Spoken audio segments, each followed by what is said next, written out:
जैसा कि हमने पिछली वीडियोस में पढ़ा, सेट क्या होता है और सेट के के दो मेथड पढ़े, रोस्टर, सेट बिल्डर फॉर्म और टाइप्स ऑफ सेट पढ़ चुके हैं। तो आज हम लोग वेन डायग्राम पढ़ेंगे।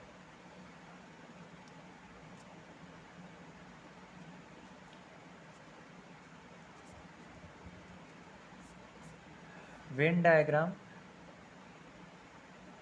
का नाम एक ब्रिटिश मैथमेटिशियन जॉन वेन के नाम पर पड़ा। वेन डायग्राम में हमारा एक यूनिवर्सल सेट होता है जि- जो एक रेक्टेंगल के अंदर जितने भी पॉइंट्स होते हैं उसे डिनोट करता है। इसके अंदर जितने भी एलिमेंट्स होंगे उसे यूनिवर्सल सेट यू से डिनोट करेंगे। और इसके अंदर इसके यूनिवर्सल सेट के सबसेट्स हो सकते हैं, जिसे हम सेट ए और बी, यूजुअली हम क्लोज्ड इस कर्व से ही डिनोट करते हैं सबसेट को। और ये इस स्फेयर सर्कल ही लेके चलते हैं सबसेट्स को। अब इस वेन डायग्राम में इन सबसेट्स सेट्स के ऊपर जो भी ऑपरेशन होते हैं हम उसे पढ़ेंगे। जैसे यूनियन ऑफ सेट्स हो गया,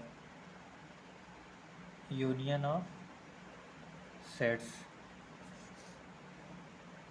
इसमें let A and B be two sets. हमने ले लिया कि हमारे पास दो सेट हैं। अब इनका यूनियन जो होगा, then the union of A and B is the set of all those elements which belongs either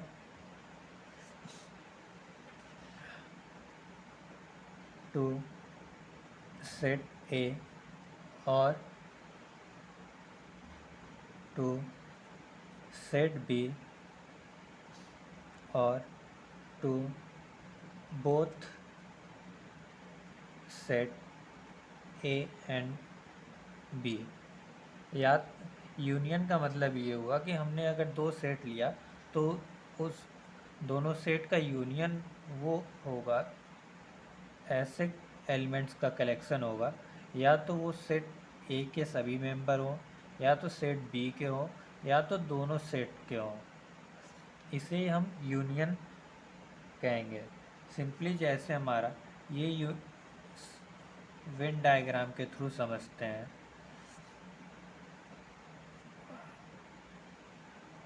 ये सेट ए है, सेट बी, ये हमारा यूनिवर्सल सेट है। अब हम यूनियन को कैसे रिप्रेजेंट करेंगे? यूनियन का मतलब होता हुआ कि सारे एलिमेंट ए और बी के,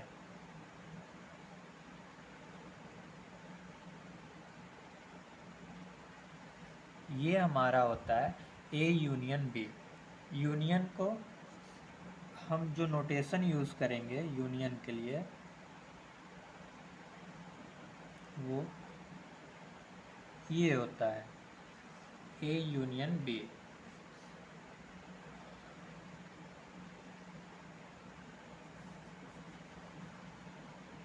दस ए यूनियन बी क्या होगा?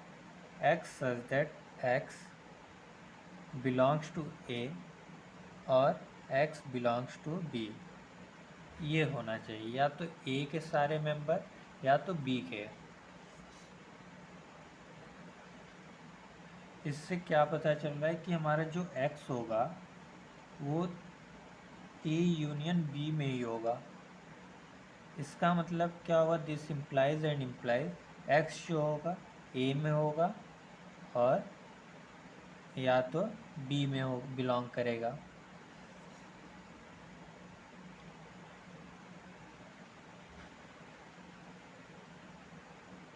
फॉर एग्ज़ाम्पल जैसे हम देखें, if A is equal to 1 2 3, B is equal to 1 3 5 7, तो ए यूनियन बी क्या होगा? ये सभी एलिमेंट्स का सेट, यानी 1 2 3 5 7, रिपीटेशन अलाउ नहीं होता। ये हमारा ए यूनियन बी हो गया। अब एक नोट देख लेते हैं कि हमारा इसमें अगर हमारे पास फाइनाइट फैमिली ऑफ सेट्स हो, मतलब फाइनाइट नंबर ऑफ सेट्स हो, if A1 A2 A3 AN B, family of sets, finite family of sets, then the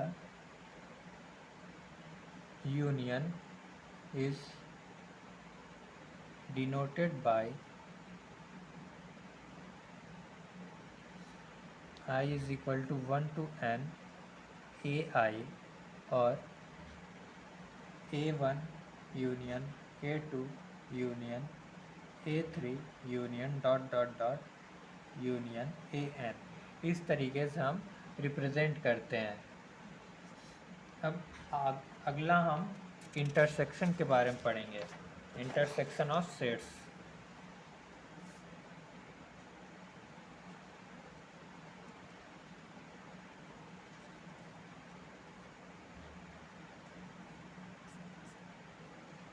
intersection of sets क्या होता है?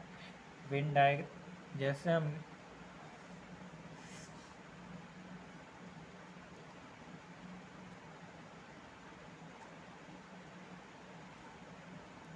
ये दो सेट लिए ए और बी, और ये हमारा यूनिवर्सल सेट के अंदर, तो ए यूनियन बी कौन सा पार्ट होता है?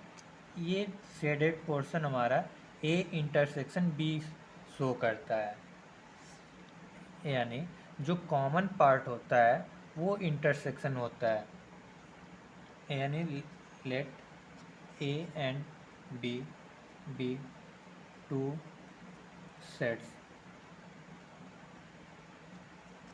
The intersection of A and B is the set of all those elements that belong to both A and B। ऐसे एलिमेंट का सेट होता है इंटरसेक्शन जो दोनों में बिलोंग करता हो, कॉमन पार्ट, यानी नोटेशन इसका कैसे होता है? नोटेशन हम ऐसे शो करते हैं इंटरसेक्शन को, तो ए इंटरसेक्शन बी क्या होता है? एक्स सच दैट एक्स या तो ए में हो और बी में भी हो, ऐसे को हम इंटरसेक्शन कहते हैं। यानी यहाँ से अगर एक्स ए इंटरसेक्शन बी में है, बिलोंग कर रहा है, तो इसका मतलब एक्स हमारा ए में भी है और एक्स हमारा बी में भी है, दोनों सेट में बिलोंग कर रहा है एक्स हमारा। इसका भी हम नोट एक देख लेते हैं, जैसे उसका था, if A1 A2 and so on to A and B finite family of sets then the intersection is denoted by I is equal to 1 to n ai या a1 intersection a2 intersection and so on to intersection an। इस तरीके से हम denote करते हैं। For example हमारा कोई set ए है, उसमें एलिमेंट है 1 2 3 4 5 और दूसरा सेट है बी 1 3 5 2। तो हमारा ए इंटरसेक्शन बी क्या होगा, जो एलिमेंट दोनों में हो 3 5 2, यानी 2 3 5 ये ए इंटरसेक्शन बी होगा कॉमन पार्ट। अब अगला सेट पढ़ेंगे disjoint set.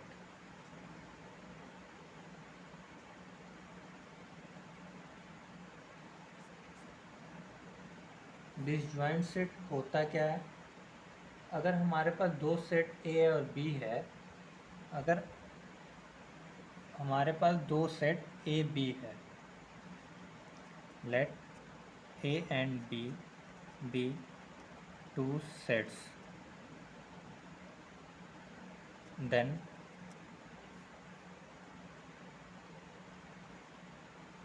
it is said to be disjoint if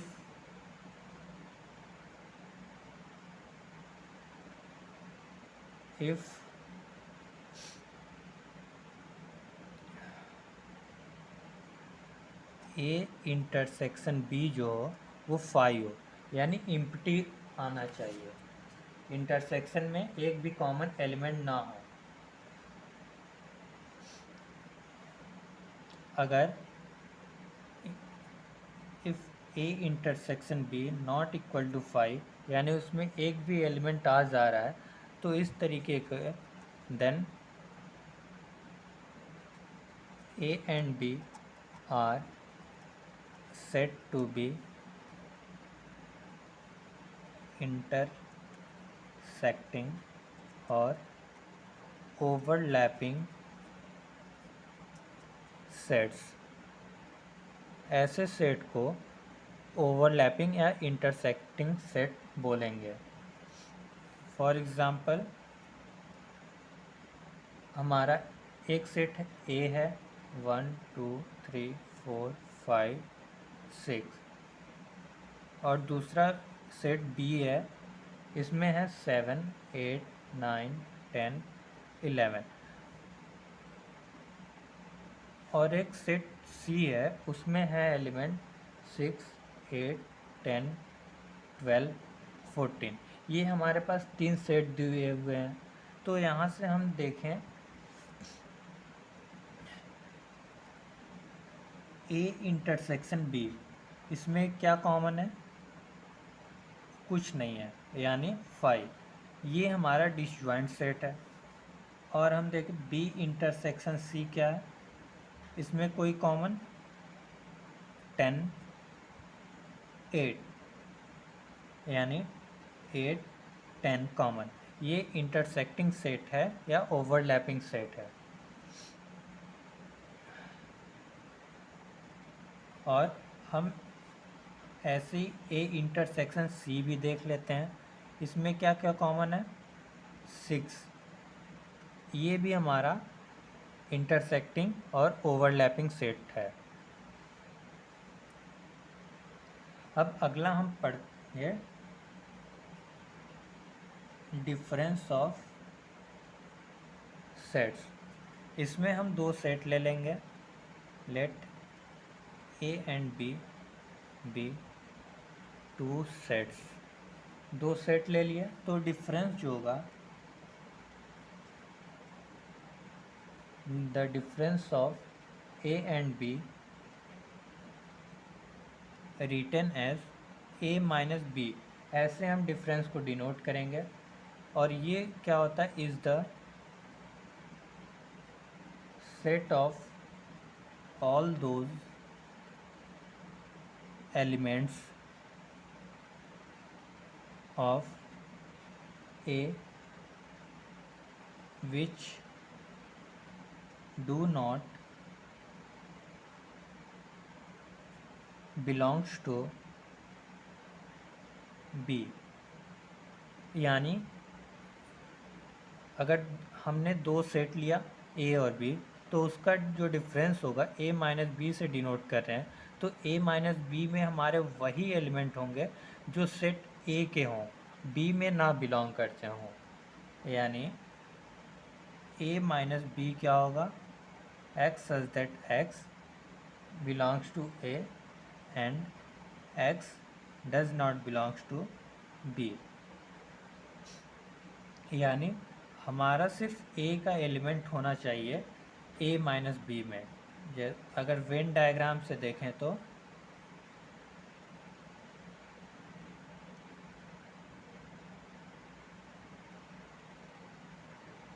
ये यूनिवर्सल सेट ए बी ये हो गया। अगर ए माइनस बी को हम किससे डिनोट करेंगे, ए माइनस बी कौन सा सेट होगा, ये वाला बस पार्ट, ये हमारा ए माइनस बी पार्ट होगा। और इसी तरीके से अगर हम डिफरेंस b माइनस ए करते, इसमें कौन सा पार्ट होता है, x such that x belongs to b and x does not belongs to A. यानी इसमें अगर वेन डायग्राम हम देखते,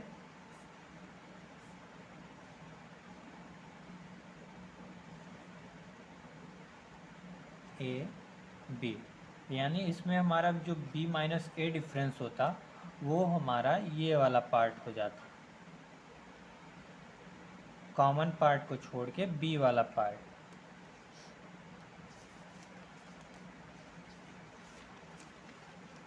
अब आगे हम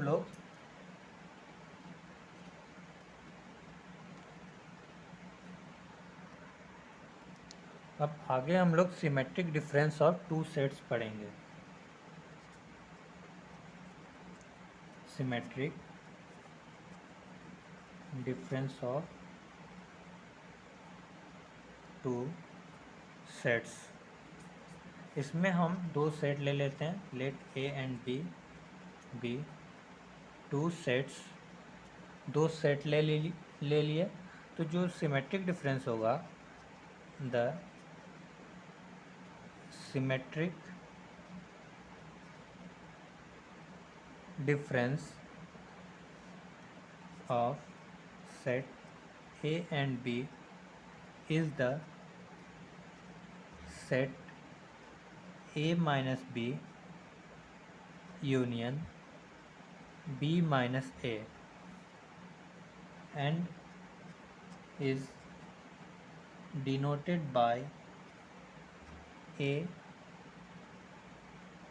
डेल्टा B। इसको इस तरीके से डिनोट कर A डेल्टा B, और जो सिमेट्रिक डिफरेंस होगा वो difference of A minus B union difference of B minus A होता है। यानी हम वेन डायग्राम में देखें तो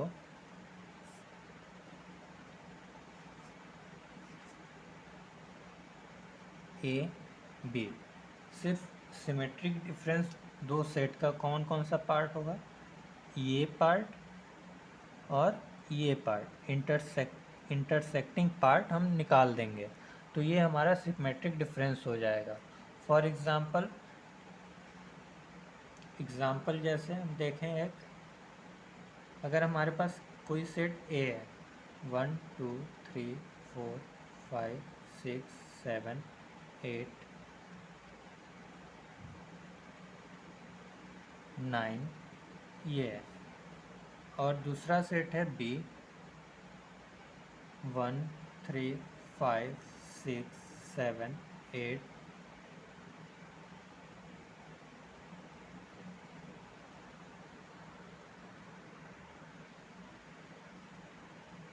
ये हमने दो सेट ले लिया। अब सिमेट्रिक डिफरेंस निकाल लें। सिमेट्रिक डिफरेंस होता क्या है? ए माइनस बी। ए माइनस बी का मतलब सिर्फ सेट ए, उसमें बी का कोई भी एलिमेंट नहीं होना चाहिए। यानी इसमें से हम 1 3 5 6 7 8 सब हटा दें तो बचेगा क्या? 2 4 9, ये बचेगा सिमेट्रिक डिफरेंस। और b माइनस ए क्या होगा? b में से हम a वाले को निकाल दें तो a की कौन कौन से एलिमेंट हैं इसमें? 1 3 5 6 7 8, यानी इसमें क्या बचेगा?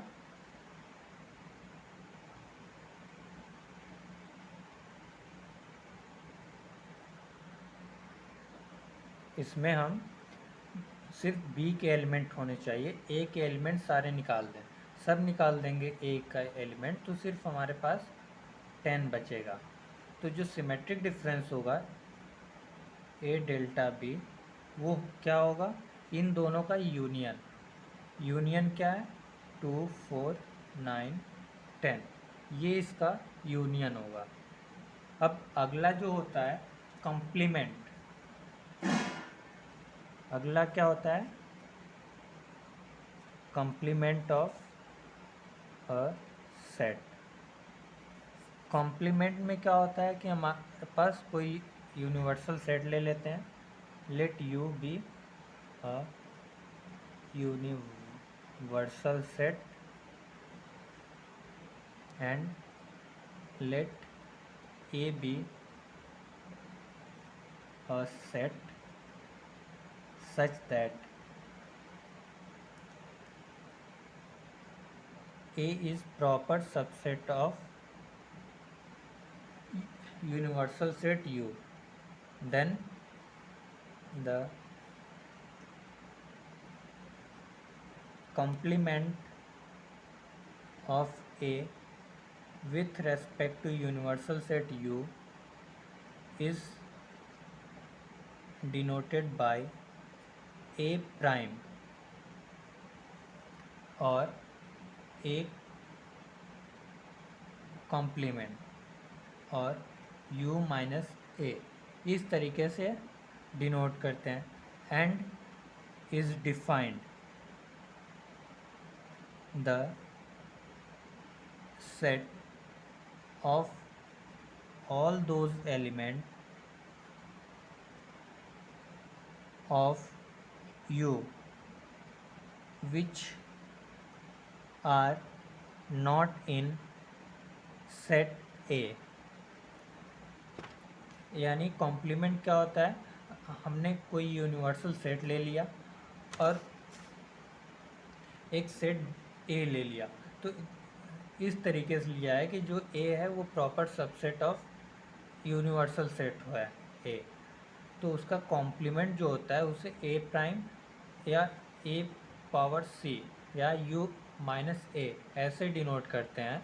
और ये जो डिफाइंड कैसे है? इसमें जो कॉम्प्लीमेंट होगा उसमें यूनिवर्सल सेट के सभी एलिमेंट होंगे, बस ए के एलिमेंट को छोड़कर। यानी हम वेन डायग्राम में देखें तो ये हमारा कोई एक सेट ए है, ये यूनिवर्सल सेट, तो ये छोड़ के सेट ए, बाकी सारे एलिमेंट यूनिवर्सल सेट के ए कॉम्प्लीमेंट होगा।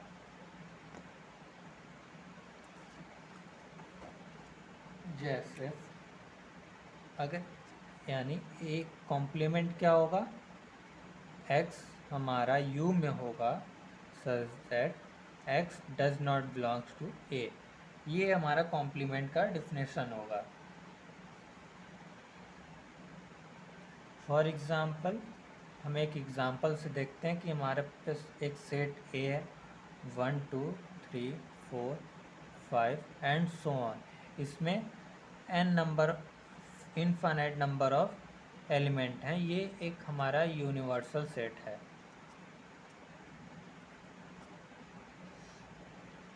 और हमने एक सेट दूसरा ले लिया 2, 4, 6, 8 एंड सो ऑन। ये हमने एक सेट ले लिया, तो इसका कॉम्प्लीमेंट क्या होगा? जो कॉम्प्लीमेंट होगा वो कौन कौन से एलिमेंट होंगे? ये एलिमेंट हमें इस यूनिवर्सल सेट से निकाल देना है, यानी 1, 3, 5, 7 एंड सो ऑन। ये हमारा कॉम्प्लीमेंट हो जाता है। अब हम पढ़ेंगे laws of algebra of set. इस सेक्शन में हम कुछ fundamental laws of algebra of set को पढ़ेंगे। पहला होता है एडम्पोटेंट लॉ। इसमें हमारे पास कोई एक सेट रहता है, फॉर एनी कोई भी एक set, for any set A V have A union A होता है, ए इंटरसेक्शन ए भी ए होता है। इसको हम प्रूफ कैसे करेंगे? हम यानी ए पार्ट प्रूफ कर रहे हैं, तो ए यूनियन ए का मतलब क्या होता है? X such that x belongs to A और एक्स बिलोंग्स टू ए, ये हुआ। अगर अब इसे हम समराइज करें तो x belongs to x such that x belongs to A, यानी इसका मतलब क्या हुआ? अगर एक्स हमारा ए में ही है तो ये हमारा ए आएगा। ऐसे ही हम दूसरा प्रूफ करेंगे ए इंटरसेक्शन ए। इसका मतलब क्या होता है? X such that x belongs to A and x belongs to A. उस यूनियन में क्या रहता है? या तो इसका होना चाहिए एलिमेंट या तो उसका, लेकिन इंटरसेक्शन में क्या होता है? दोनों का एलिमेंट होना चाहिए। तो समराइज करेंगे इसे भी, तो x such that x belongs to A, तो ये भी हमारा ए ही देगा। ये हमने एक प्रूफ किया। अब दूसरा होता है आइडेंटिटी लॉ। दूसरा होता है हमारा आइडेंटिटी लॉ। आइडेंटिटी लॉ में क्या रहता है कि हमने किसी से एक सेट के लिए, for any set A V have, पहला ए यूनियन 5 हमें ए मिलेगा, और दूसरा क्या है? ए इंटरसेक्शन यूनिवर्सल सेट ए मिलेगा। यहाँ पे that is 5 and universal set U is identity element for union and intersection respectively। अब इसे कैसे प्रूफ करेंगे?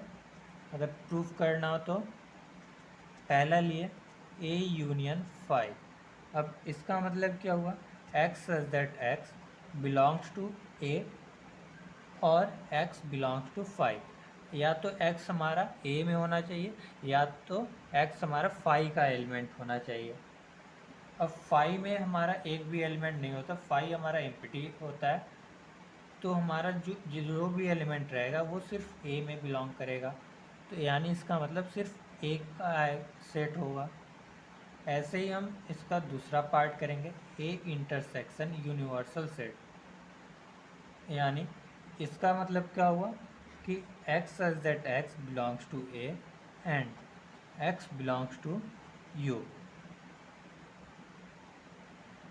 या तो x हमारा A में है, या हम इंटरसेक्शन का मतलब होता है हमारा ये दोनों में होना चाहिए।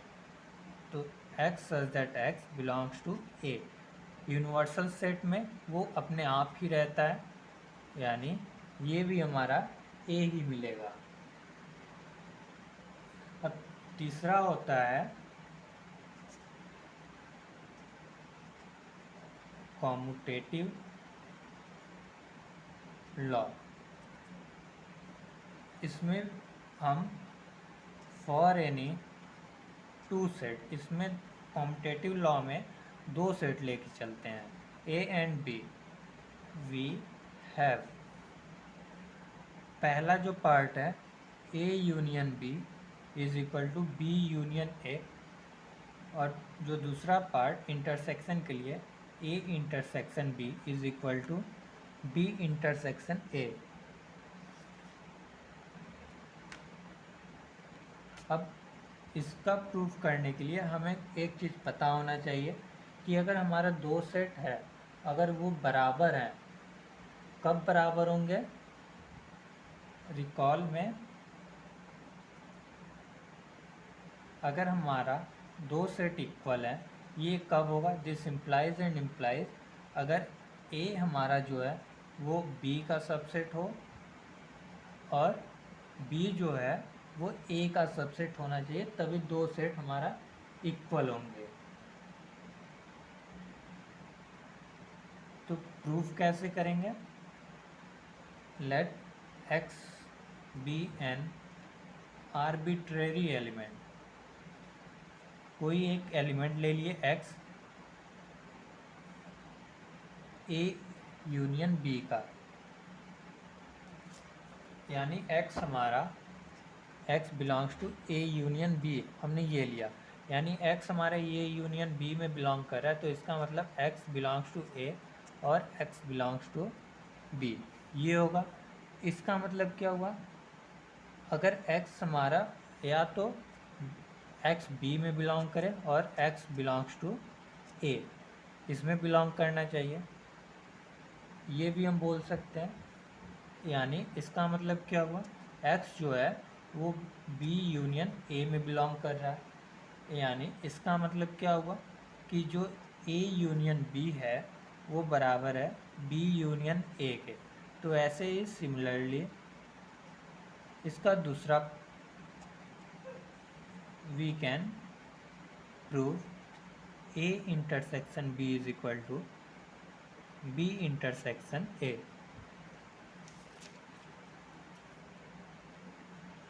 अब चौथा लॉ होता है एसोसिएटिव लॉ। इसमें हम तीन सेट लेके चलते हैं, for any sets A, B and C we have, पहला A union B union C is equal to A union B union C, और दूसरा जो होगा